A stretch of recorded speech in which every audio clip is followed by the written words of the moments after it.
રાજકોટમાં ન્યૂઝ 18 ગુજરાતીની ખબર પર મહોર લાગી છે। ભાજપના પૂર્વ કોર્પોરેટર દેવુબેન જાદવ કોંગ્રેસમાં જોડાયા। વોર્ડ નંબર 6 ના પૂર્વ કોર્પોરેટર દેવુબેન જાદવે કોંગ્રેસનો હાથ થામ્યો।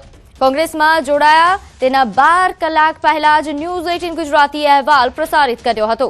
ભાજપ તરફથી ટિકિટ ન મળવાના સંકેત મળતા કોંગ્રેસમાં જોડાયા। ગત ટર્મમાં દેવુબેન જાદવ વિવાદમાં આવ્યા હતા। કથિત આવાસ યોજના લાભાર્થી કૌભાંડમાં તેમનું અને તેમના પરિવારનું નામ આવ્યું હતું। કથિત કૌભાંડ સામે આવતા પાર્ટી દ્વારા તેમને સસ્પેન્ડ કરવામાં આવ્યા હતા।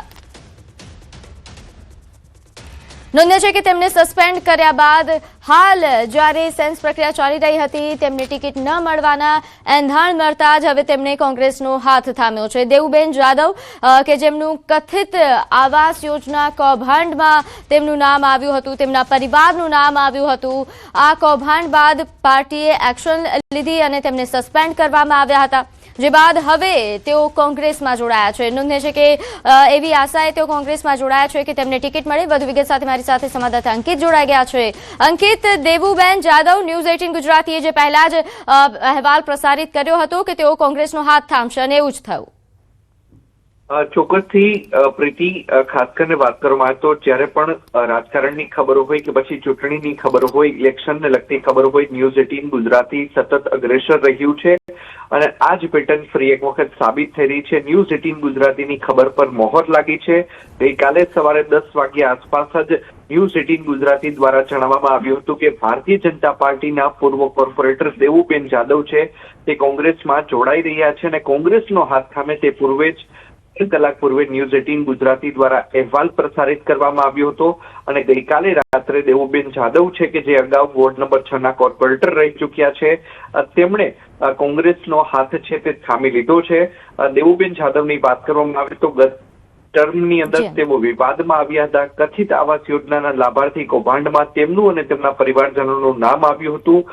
કથિત કૌભાંડ સામે આવતા ભારતીય જનતા પાર્ટી દ્વારા તેમને સસ્પેન્ડ કરવામાં આવ્યા હતા, જોકે તેમનું કોર્પોરેટર પદ તરીકે તેમને ચાલુ રાખવામાં આવ્યા હતા। જી, આભાર માહિતી આપવા બદલ। આગળ વાત કરીએ, બ્રાઝિલમાં મોટી વિમાન દુર્ઘટના સર્જાઈ। રેસ્ટોરન્ટમાં વિમાન અથડાયું। રેસ્ટોરન્ટમાં વિમાન અથડાતા વિસ્ફોટ થયો। વિમાન દુર્ઘટનામાં 4 લોકોના મોતની ખબર સામે આવી રહી છે। તો બ્રાઝિલની આ ઘટના છે। આ વિમાન દુર્ઘટનાના દ્રશ્યો પણ સામે આવ્યા છે, જેમાં જોઈ શકાય છે કે ખૂબ ભયાનક રીતે આ વિમાન રેસ્ટોરન્ટમાં અથડાય છે, જેના કારણે અત્યાર સુધીમાં 4 લોકોના મોતની ખબર પ્રાપ્ત થઈ રહી છે।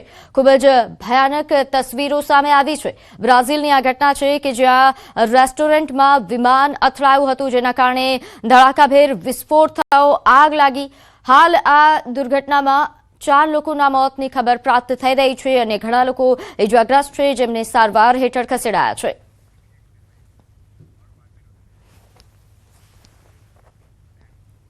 આગળ વાત કરીએ, સુરત રેલવે સ્ટેશન પર ટ્રેન નીચે આવી જતી એક મહિલાને 2 જવાનો દ્વારા બચાવવામાં આવી। અમૃતસર વીકલી ટ્રેનમાં ચડતી વખતે એક મહિલાનો પગ લપસી ગયો। ફરજ પરના 2 પોલીસ કર્મચારી દ્વારા મહિલાને બચાવી લેવામાં આવી। સમગ્ર ઘટના રેલવે સ્ટેશનના સીસીટીવી કેમેરામાં કેદ થઈ છે, જેના દ્રશ્યો આપ જોઈ શકો છો। મહિલા માટે આ 2 જવાનો દેવદૂત બન્યા। ટ્રેનમાં ચડતી વખતે મહિલાનો પગ લપસી ગયો અને તે નીચે પટકાઈ હતી। 2 પોલીસ કર્મચારીએ તાત્કાલિક એક્શન લીધું અને મહિલાને બચાવી લીધી। તો સુરતના કડોદરા ખાતે મારામારીની ઘટના સામે આવી છે। કડોદરાની મહાલક્ષ્મી સોસાયટીમાં બબાલ સર્જાઈ। બાળકોના રમવાને લઈને ઉગ્ર બોલાચાલી બાદ મામલો ગરમાયો હતો। મારામારી થતા સ્થાનિકોએ ટોળાને છૂટા પાડવાનો પ્રયાસ કર્યો। મામલો વધુ ઉગ્ર બનતા મહિલાઓ બહારથી માણસો બોલાવ્યા હોવાનો પણ આક્ષેપ છે। સીસીટીવીમાં કેટલાક શખ્સો ગુંડાગર્દી કરતા જોવા મળ્યા। એક વ્યક્તિને 3 જેટલા શખ્સોએ ઢોર માર માર્યો। સમગ્ર ઘટના સીસીટીવીમાં કેદ થઈ છે।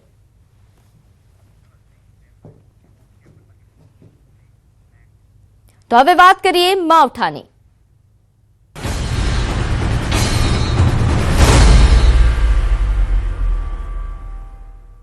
માવઠું હજુ ગુજરાતનો પીછો નહીં છોડે। 7મી એપ્રિલે ફરી ગુજરાતમાં માવઠાની આગાહી છે। ઉત્તર ગુજરાત, સૌરાષ્ટ્રમાં હળવો વરસાદ થઈ શકે।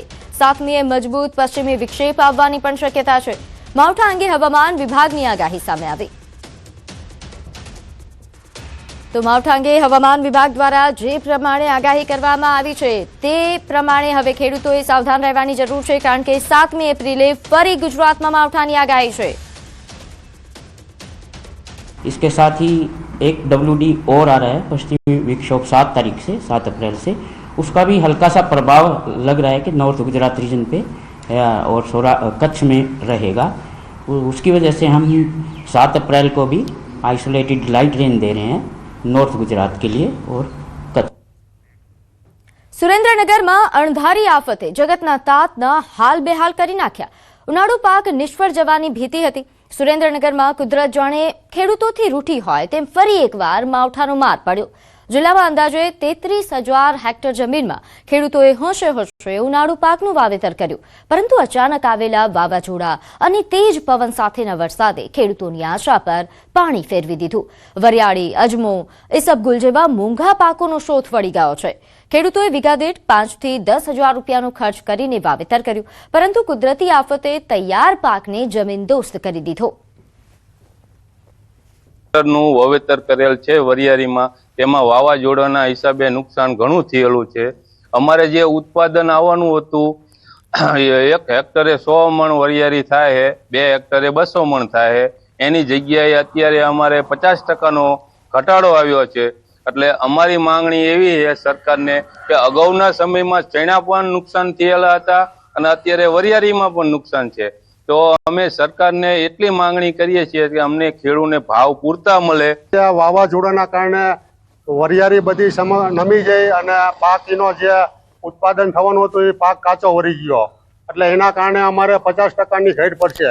20 વીઘાની વરિયાળી હોય તો 20 વીઘામાં 200 મણ વરિયાળી થાય, એની જગ્યાએ 100 મણ 50%નો ઘટ પડી જાય છે। જે કંઈ પાક અમારો બચ્યો એમાં સારા ભાવ મળે ખેડૂતોને, 2,500-3,000 રૂપિયા મણના ભાવ મળે તો ખેડૂત બેઠો થઈ શકે, નકર ખેડૂતો ખરીફ સિઝનમાં તો પાયમાલ થયો પણ આ રવિ સિઝનમાં પણ પાયમાલ થયો। સુરેન્દ્રનગર જિલ્લાના ખેડૂતોથી જાણે ફરી એકવાર કુદરત રૂઠી હોય તેવી સ્થિતિ સર્જાઈ છે। શિયાળુ પાકના વાવેતરમાં માવઠાના મારથી જગતનો તાત માંડ બેઠો થવાનો પ્રયાસ કરી રહ્યો હતો અને ઉનાળુ વાવેતર છે મોટા પ્રમાણમાં કરવામાં આવ્યું હતું, જેમાં ખાસ કરીને વરિયાળી સહિતના જે પાક છે એનું કુલ અંદાજિત જે વાવેતર છે 33,000 હેક્ટર કરતાં વધુ જમીનમાં આ વાવેતર કરવામાં આવ્યું હતું। પરંતુ તાજેતરમાં જે કમોસમી વરસાદ અને વાવાઝોડું આવ્યું છે તેમાં વાવાઝોડાના કારણે ખાસ કરીને વરિયાળી અને અજમાનો જે પાક છે એનો સંપૂર્ણપણે છે એ શોથ વળી ગયો છે। વરિયાળીનો પાક આડો પડી જતા ઉત્પાદનમાં ખેડૂતોને અંદાજે 50%થી જે છે વધારે ઘટાડો નોંધાય તેવી શક્યતા છે। ત્યારે ફરી એકવાર જગતનો તાત છે કુદરત સામે લાચાર બની ગયો હોય તેવી સ્થિતિ સર્જાય છે। અક્ષય જોશી, ન્યૂઝ 18 ગુજરાતી, સુરેન્દ્રનગર। એક તરફ જ્યાં જૂનાગઢ માર્કેટિંગ યાર્ડમાં ધાણા, તુવેર અને ઘઉં તેમજ જણસીની મબલક આવક થઈ રહી છે, તો બીજી તરફ માવઠાની આગાહીના પગલે લૂઝ આવક બંધ કરવામાં આવી છે। ખેડૂતોને તમામ જણસી વ્યવસ્થિત સલામતી રીતે લાવવાની અપીલ કરાઈ છે। સંભવિત વરસાદને ધ્યાનમાં રાખીને માર્કેટિંગ યાર્ડ તંત્ર હરકતમાં આવ્યું છે અને ખેડૂતોના માલને નુકસાન ન થાય તે માટે મહત્વપૂર્ણ નિર્ણય લેવામાં આવ્યો છે। હાલ માટે લૂઝ એટલે કે ખુલ્લી આવક પર પ્રતિબંધ મૂકવામાં આવ્યો છે અને ખેડૂતોની સૂચના આપવામાં આવી છે કે તેઓ પોતાનો પાક કટ્ટા અથવા તો ગુણીમાં ભરીને જ યાર્ડમાં લાવે। જો કે માવઠાની આગાહીના કારણે ખેડૂતોની ચિંતા યથાવત છે। ઘણા ખેડૂતોનો પાક હજુ ખેતરમાં જ પડ્યો છે અને અચાનક વરસાદ કે વાવાઝોડું આવે તો ભારે નુકસાન થવાની શક્યતા છે। ખાસ કરીને કાચા મકાનમાં રહેતા ખેડૂતો માટે આ પરિસ્થિતિ વધુ પડકારજનક બની શકે છે। આમ એક તરફ જૂનાગઢ માર્કેટિંગ યાર્ડમાં જણસીની સારા ભાવ અને સગવડોના કારણે ખેડૂતોને રાહત મળી રહી છે, બીજી તરફ માવઠાની ભીતિએ ખેડૂતોના ચહેરા પર ચિંતા સ્પષ્ટ દેખાઈ રહી છે।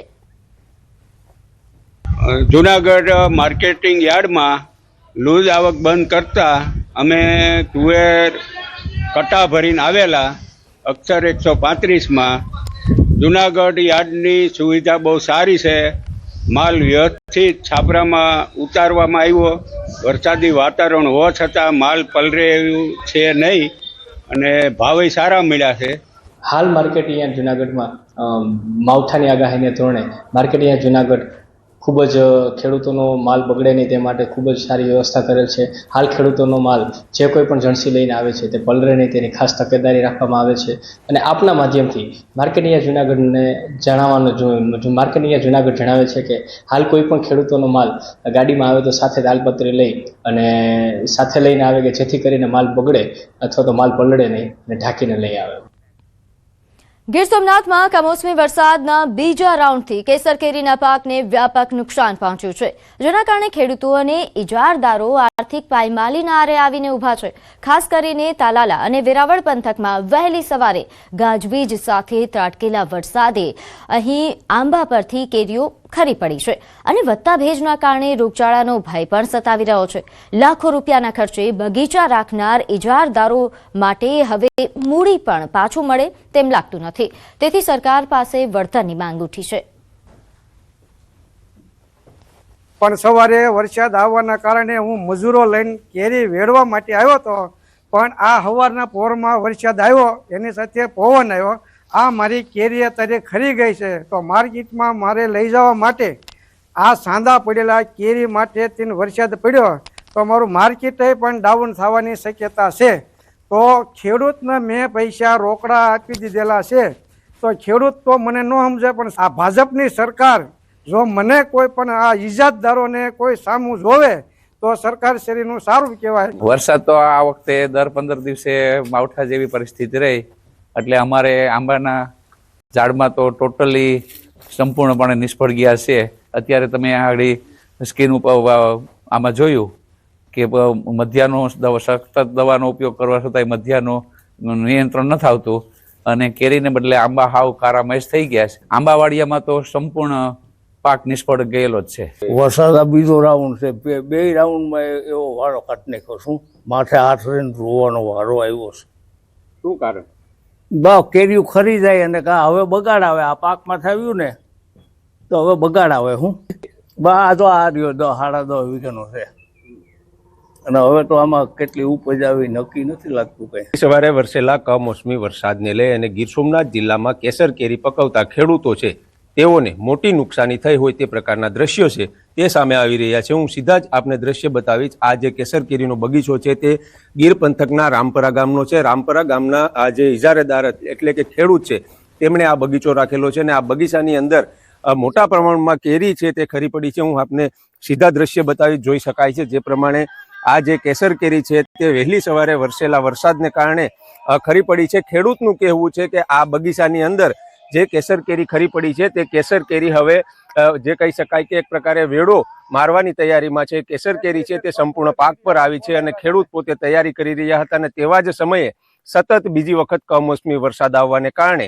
ખેડૂત અને ઇજારેદાર બંનેને મોટો ફટકો પડ્યો છે અને મોટી નુકસાની ભોગવવાનો વારો આવ્યો છે. દિનેશ સોલંકી, ન્યૂઝ 18 ગુજરાતી, ગીર સોમનાથ. તો ગીર સોમનાથના તાલાલા ગીરમાં માવઠાનો કહેર યથાવત છે. કમોસમી વરસાદના કારણે લસણનો પાક પલળ્યો. 10 વીઘાના પાકને નુકસાન થયા હોવાનો દાવો છે. જાવંત્રી ગામના ખેડૂતને ભારે નુકસાન થયું. ભારે પવનના કારણે તાડપત્રી ઉડ્યા હોવાનો દાવો કરવામાં આવ્યો. વરસાદના કારણે લસણ સંપૂર્ણ નાશ પામશે. ફરી એક વખત ગીર સોમનાથ જિલ્લાની અંદર વરસેલા કમોસમી વરસાદે તારાજી સર્જી છે અને ખેડૂતોને મોંમાં આવેલો કોળિયો છીનવાઈ ગયો હોય તે પ્રકારના દ્રશ્યો છે તે પણ સામે આવી રહ્યા છે. હું સીધા આપને દ્રશ્ય બતાવીશ કે આ જે ખેડૂતનો પાક છે કે જે અડદ અને મગનું વાવેતર કર્યું હોય તેમના ઉપર કમોસમી વરસાદ પડવાને કારણે હવે આ અડદ મગ છે તેમના રોગ જીવાતો આવવાનો ડર છે. તો સાથે સાથે એક આશ્ચર્યચકિત કરી શકે તેવા દ્રશ્યો પણ સામે આવી રહ્યા છે. કારણ કે ગીર પંથકની અંદર બહુ ઓછા ભાગે ખેડૂતો છે તે લસણનું પાકનું વાવેતર કરતા હોય છે, પરંતુ આ ગીર પંથકનું આ જાવંત્રી અને પાણીકોઠા ગામ છે ને અહીંયા ખાતે ખેડૂતે 10 વીઘાના જે પાક છે તેમનું વાવેતર કર્યું હતું, લસણના પાકનું વાવેતર કર્યું હતું, પરંતુ આ લસણના પાક છે તે હાલ કમોસમી વરસાદ જે વહેલી સવારે ગીર પંથકની અંદર વરસ્યો હતો અને તેમની અંદર આ સંપૂર્ણ પાક છે તે નાશ પામ્યો છે. જોઈ શકાય છે આ પાકની અંદર જે કમોસમી વરસાદ વરસ્યો છે, અચાનક આવેલો જે કમોસમી વરસાદે છે એ ખેડૂતની કમર તોડી નાખી છે. ત્યારે આપણી સાથે ખેડૂત છે તેઓની સાથે વાત કરીશું કે અંદાજે કેટલું નુકસાન છે, કેટલા વીઘાનો પાક હતો અને હવે આ લસણનું શું કરવાનું. આપનું નામ અને આ લસણની અંદર કેવું કઈ રીતે નુકસાન થયું? લસણની અંદર બધું લસણ 10 વીઘાનું નુકસાની પૂરેપૂરી વહી ગઈ. કઈ રીતે? પલળી ગયો વરસાદના કારણે. અચ્છા, હવામાન વિભાગે આગાહી કરી હતી તો પછી આને ઢાંક્યું નહોતું? કોઈ વસ્તુ થયા વારો જ ન, પવને બધું ઉડાડી દીધું. આ પેલું હતું ઉડી ગયું, પવન પેલા આવ્યો ને પછી વરસાદ આવ્યો. કેટલા વાગે વરસાદ હતો, કેવું હતું વરસાદ? 4 વાગે પવન બહુ આવ્યો ને 4 પછી વરસાદ આવ્યો. હવે આ પાણીમાં પલળી ગયું છે તો આમાં કઈ રીતે કેટલું નુકસાન છે? નુકસાન આમાં 80% 70% નુકસાન થશે. 70-80% નુકસાની, લસણ બધું ફેલ થાય. તો આ હતા ખેડૂત અને તેઓનું કહેવું છે કે 70-80% લસણનો પાક છે તે સંપૂર્ણપણે નાશ પામશે, કારણ કે મોડી રાત્રે એટલે કે વહેલી સવારે જે 4 વાગે ભારે પવન અને વરસાદ વરસ્યો છે તેમને કારણે જે તેઓએ તાલપત્રીથી ઢાંકેલું હતું તે પણ સંપૂર્ણ ઉડી ગયું અને ત્યારબાદ જે વરસાદ પડ્યો અને વરસાદના કારણે આ લસણનો પાક છે તે હવે સંપૂર્ણ ફેલ જશે. દિનેશ સોલંકી, ન્યૂઝ 18 ગુજરાતી, ગીર સોમનાથ. આગળ વાત કરીએ ભાવનગરમાં શાંત ધારાકાંડમાં મોટો ધડાકો. એસડીએમના નામે લાખોની ઉઘરાણી કરનાર મોમીન પઠાણ ડ્રાઈવર ઝડપાયો છે. એફઆઈઆર બાદ કલાકોમાં જ પોલીસની તાબડતોબ કાર્યવાહી. એસડીએમ પ્રતિભા દહિયાના નામે પૈસા વસૂલ્યા હોવાનું સામે આવ્યું. મિલકત તબદીલીની મંજૂરી માટે 14 લાખ રૂપિયાની લાંચ માંગવાનો આરોપ સાથેનો વિડીયો અને ઓડિયો પણ સામે આવ્યા હતા. હવે ખુદ એસડીએમ જ ફરિયાદી બન્યા છે. ઉલ્લેખનીય છે કે એસડીએમ પ્રતિભા દહિયા હાલ રાજસ્થાનમાં ટ્રાન્સફર મેળવી ચૂક્યા છે, છતાં તેમના નામે થયેલી આ ગેરકાયદેસર ઉઘરાણીના કેસે પ્રશાસનમાં હલચલ મચાવી છે. જોકે અશાંત ધારામાં ભ્રષ્ટાચાર મુદ્દે 15 દિવસ બાદ ફરિયાદ નોંધાતા આ પ્રકરણ ફરી ચર્ચામાં આવ્યું.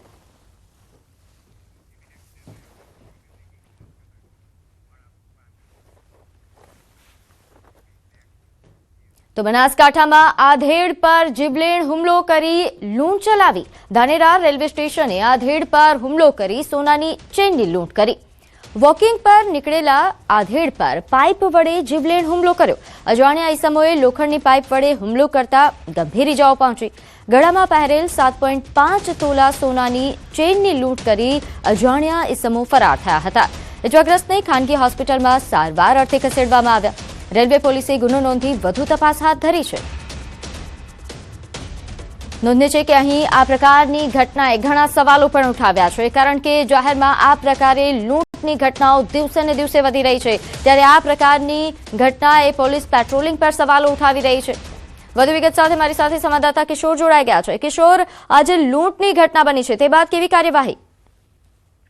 ચોક્કસથી જે ધાનેરા રેલવે સ્ટેશન પર વોકિંગ પર નીકળેલા રાજુભાઈ ઉપર અચાનક હુમલો કરીને સોનાની ચેનની જે લૂંટ ચલાવવામાં આવે છે તેને લઈને અત્યારે અનેક સવાલો પણ ઉઠી રહ્યા છે કે રેલવે સ્ટેશન જે પ્લેટફોર્મ છે તે જ સેફ ના હોય તો પછી શહેર કઈ રીતે સેફ રહી શકે, અને રેલવે પોલીસ પર પણ અનેક સવાલો ઉઠી રહ્યા છે કે રેલવે પોલીસની હદમાં આ ઘટના કઈ રીતે બની, કારણ કે ધાનેરા રેલવે સ્ટેશન પર અનેક મુસાફરો આવતા હોય છે અને તેમની સુરક્ષા સામે પણ અત્યારે સવાલ ઉઠી રહ્યા છે. રાજુભાઈ ભીલ ઉપર અજાણ્યા ઇસમો લોખંડની પાઇપ વડે હુમલો કરી માથા અને હાથના ભાગે ગંભીર ઇજાઓ પહોંચાડીને 7.5 તોલા સોનાની ચેન લઈને ફરાર થઈ ગયા છે. અત્યારે તો ઘાયલ રાજુભાઈને ખાનગી હોસ્પિટલમાં રેલવે પોલીસે ગુનો નોંધી સીસીટીવીની મદદથી વધુ તપાસ પણ હાથ ધરી છે.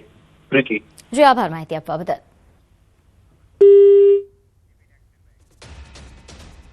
વડોદરામાં નેશનલ હાઈવે 48 પર મોટી દુર્ઘટના ટળી. નેશનલ હાઈવે 48 પર એસિડ ભરેલા ટેન્કરમાં ભીષણ આગ ભભૂકી.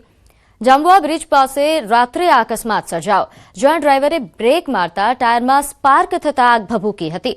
ડ્રાઈવરે ચાલુ ટેન્કરે કૂદીને જીવ બચાવ્યો. ફાયર બ્રિગેડની ટીમે જહેમત બાદ આગ પર કાબુ મેળવ્યો. ઘટનાને લઈને હાઈવે પર ટ્રાફિક સર્જાયો હતો.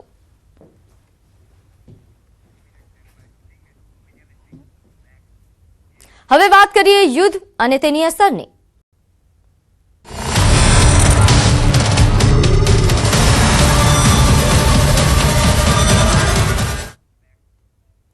ઈરાન ઇઝરાયલ યુદ્ધની પડેપડની ખબર ન્યૂઝ 18 પર ઇઝરાયલથી. ન્યૂઝ 18ની ટીમનો ગ્રાઉન્ડ રિપોર્ટ. યુદ્ધ વચ્ચે ન્યૂઝ 18ના સંવાદદાતા રિફત અબ્દુલ્લાનું જાબાઝ રિપોર્ટિંગ. મધ્ય ઇઝરાયલના પેતાહ ટિકવા પર ઈરાને મિસાઇલ હુમલો કર્યો હતો. ઈરાને મિસાઇલ હુમલો કર્યો, જેમાં એક મોટા ઔદ્યોગિક યુનિટને સંપૂર્ણપણે નષ્ટ કરી દીધું. આ ઔદ્યોગિક યુનિટમાં ડ્રોનના ઘણા ભાગો પણ બનાવવામાં આવ્યા હતા. ન્યૂઝ 18ની ટીમ પહોંચી ત્યારે આ જે ઔદ્યોગિક યુનિટની અંદરના દ્રશ્યો તમે જોઈ શકો છો. मैं इस वक्त पिता टिकवा में उस यूनिट के अंदर आ चुका हूं, जो एक मैन्युफैक्चरिंग यूनिट है. बहुत बड़ा प्लांट है ये, और यहाँ पर ईरान की तरफ से दागे गए मिसाइल की वजह से तबाही हो चुकी है, और मैं ये पूरा एरिया आपको दिखाने की कोशिश करूंगा. और आप देख सकते हैं कि यहाँ अंदर किस तरीके की तबाही हुई है. पूरा ये यूनिट जो है यहाँ पे कार्बन के प्रोडक्ट्स बनते थे और ये पूरी तरह से तबाह हो चुका है। बहुत अहम प्लांट बताया जा रहा है, ये है मैन्युफैक्चरिंग प्लांट जहाँ पर काफ़ी सारी चीज़ें बनती थी और बताया जा रहा है कि ड्रोन के भी कुछ पार्ट्स यहाँ पे बनते थे और हेलीकॉप्टर के भी कुछ चीज़ें यहाँ पे बनती थी। तो हो सकता है कि ये जानबूझ के निशाना बनाया गया हो ये यूनिट, और हम यहाँ पे पहुँचे हैं इस यूनिट के अंदर और हम देख पा रहे हैं यहाँ पे पूरी तबाही हो चुकी है। बहुत बड़ा यूनिट है और इर्द गिर्द हम ये भी देख पा रहे हैं कि काफ़ी सारे ड्रोन भी हमें यहाँ इर्द गिर्द दिखे जो पूरी तरह से तबाह हो चुके हैं। तो आप देख सकते हैं यहाँ पे सब कुछ तबाह हो चुका है। बड़ी बड़ी मशीन्स इस यूनिट के अंदर है। बताया जा रहा है कि यहाँ पे कार्बन के प्रोडक्ट्स बनते थे और काफ़ी ऐसी चीज़ें बनती थी जो हेलीकॉप्टर्स में भी लगती थी या ड्रोन्स में भी लगती थी और ड्रोन रिपेयरिंग का भी यहाँ पे काम होता था। और ये आप देख सकते हैं कि यहाँ पे किस तरीके की तबाही हुई है। इस डायरेक्शन से ईरान है, अब देखना होगा कि कहाँ से ये अटैक होगा। ये देख सकते हैं आप, ये है क्लस्टर बॉम्ब, ये है क्लस्टर बॉम्ब न्यूज़ 18 इंडिया के कैमरा में कैद। ये आप देख सकते हैं बहुत ज़्यादा बम बिखर रहे हैं। आज 4 अप्रैल है, बार बार जो है अटैक्स हो रहे हैं। एक ज़ोरदार अटैक हुआ फिर से ईरान की तरफ से इसराइल पर और हमने देखा आसमान में एक वॉरहेड आ गया क्लस्टर बॉम्ब्स का और वो बॉम्ब इर्द गिर्द बिखर गए और ज़ोरदार धमाके हुए काफ़ी टाइम तक, क्योंकि ये जो क्लस्टर वॉरहेड आता है उसमें काफ़ी सारे बॉम्बलेट्स होते हैं और जब वो आसमान में बिखर जाते हैं बताया जा रहा है कि करीब 8 किलोमीटर एरिया तक मार कर देता है, यानी 8 किलोमीटर के एरिया में वो फैल जाते हैं और अलग अलग स्पॉट्स पे वो फिर धमाके हो जाते हैं और उसमें काफ़ी नुकसान हो जाता है कई जगहों पे। और अभी तक क्लस्टर वॉरहेड जो है यानी क्लस्टर बॉम्ब्स का अभी भी कोई तोड़ इसराइल के पास नहीं है। जब भी वहाँ से मिसाइल आता है, वॉरहेड आता है, तो उसमें क्लस्टर बॉम्ब्स देखे जाते हैं और उसका इंटरसेप्शन नहीं होता है, क्योंकि अगर इंटरसेप्ट करने भी पड़े तो फिर अगर उसमें 80 बॉम्ब्स होते हैं तो 160 कम से कम 160 फिर अभी इंटरसेप्टर्स लगाना पड़ेंगे जो एयर डिफेंस सिस्टम को खाली कर सकता है। तो ऐसे में इंटरसेप्टर्स नहीं भेजे जाते हैं उस वॉरहेड के लिए जिसमें क्लस्टर बॉम्ब होते हैं। तो फिलहाल अटैक्स का सिलसिला जारी है। हालांकि खबरें ऐसी भी आई हैं कि शायद इसराइल और यूएस की तरफ से आज ईरान पे अटैक नहीं किए जाएंगे, क्योंकि अभी भी एक पायलट जो है वो मिसिंग बताया जा रहा है, उसकी तलाश लगातार जारी है। આગળ વાત કરીએ, મહીસાગર જિલ્લાએ ગ્રામ પંચાયત વેરા વસૂલાતમાં સમગ્ર ગુજરાત રાજ્યમાં પ્રથમ સ્થાન મેળવ્યું। નાણાકીય વર્ષ 2025-26માં जिल्लाમાં 88.30% જેટલી નોંધપાત્ર વેરા વસૂલાત થઈ। કુલ 361 ગ્રામ પંચાયતોમાંથી 206 ગ્રામ પંચાયતોએ 100% વેરા વસૂલાતનો લક્ષ્યાંક પૂર્ણ કર્યો છે। જિલ્લા પંચાયત ખાતે જિલ્લા વિકાસ અધિકારી દ્વારા શ્રેષ્ઠ કામગીરી કરનાર કર્મચારીઓને સન્માનિત કરાયા। હવે આગળ વાત કરીએ, મહીસાગરમાં લૂંટેરી દુલ્હનના તરખાટની। લગ્નના બહાને યુવક સાથે લાખોની છેતરપિંડી કરી।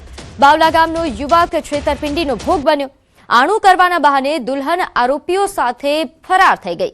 ખોટી લગ્ન વિધિ કરાવનાર 4 સામે હાલ ફરિયાદ નોંધાઈ છે। તો મહીસાગરની આ ઘટના છે। આ લૂંટેરી દુલ્હનનો મામલો સામે આવ્યો છે, જેણે હાલ ચકચાર મચાવી છે। આ લૂંટેરી દુલ્હન જે અન્ય આરોપીઓ સાથે આણું કરવાના બહાને ભાગી ગઈ છે। આગળ વાત કરીએ, અમદાવાદમાં આજે નરેન્દ્ર મોદી સ્ટેડિયમમાં રમાશે આઈપીએલની મેચ। ગુજરાત ટાઇટન્સ અને રાજસ્થાન રોયલ્સ વચ્ચે આ જંગ જામશે। ગુજરાત ટાઇટન્સની પહેલી હોમ ગ્રાઉન્ડ મેચ છે, જેમાં આઈપીએલ 2026ની નરેન્દ્ર મોદી સ્ટેડિયમ પર પ્રથમ મેચ રમાશે। મેચને લઈને પોલીસ બંદોબસ્તની તૈયારીને આખરી ઓપ આપી દેવામાં આવ્યો છે। અગાઉ ગેટ નંબર 1 પર બફર ઝોન બનાવાયો હતો, તે જ રીતે બફર ઝોન રહેશે। ઉચ્ચ અધિકારીઓ સાથે 887 પોલીસ કર્મચારી બંદોબસ્તમાં ઉપસ્થિત રહેશે। ક્રાઇમ બ્રાન્ચ અને એટીએસની ટીમ પણ બંદોબસ્તમાં રાખવામાં આવી છે। ટિકિટ સિવાયના વ્યક્તિ અંદર ન આવે તેની ખાસ વ્યવસ્થા પર ધ્યાન રખાશે। ઘર્ષણ ન થાય તે પ્રકારે વ્યવસ્થા રખાઈ છે। આ ઉપરાંત દર વખતની જેમ સ્ટેડિયમ પાસેના રસ્તા બંધ કરીને ટ્રાફિક સંચાલન કરવામાં આવશે। દરેક પ્રેક્ષકોને અમદાવાદ શહેર પોલીસ તરફથી વિનંતી કે પોતાની પાસે જે ડિજિટલ ટિકિટ હોય એને યોગ્ય ફોર્મેટ મારફતે પોતાની પાસે રાખે અને જેની ફિઝિકલ ટિકિટ છે એ ફિઝિકલ ટિકિટ જે તે સમયે પોતાની સાથે રાખી અને સ્ટેડિયમમાં પ્રવેશ કરે.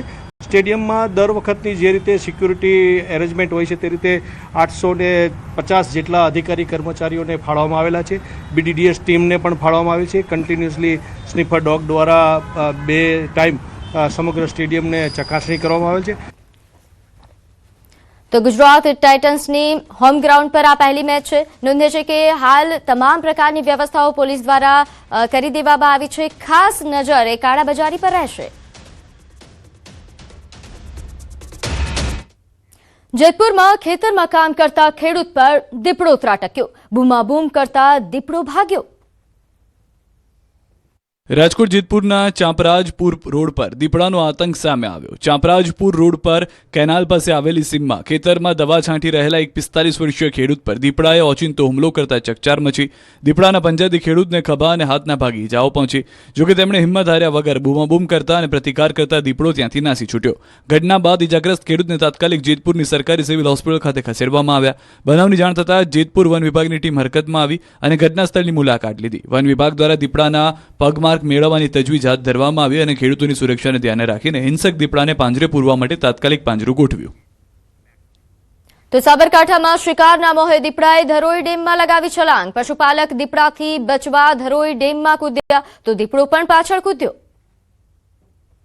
સાબરકાંઠાના વડાલી તાલુકામાં અંબાવાડા ગામમાં ફિલ્મી દ્રશ્યો સર્જાયા, જ્યાં પશુપાલક અજીતસિંહ સવારે પોતાના પશુઓને ધરોઈ ડેમ નજીકની સીમમાં ચરાવી રહ્યા હતા. તે સમયે નજીકની ટેકરી પરથી એક દીપડાએ અચાનક પશુઓને અજીતસિંહ તરફ દોટ મૂકી.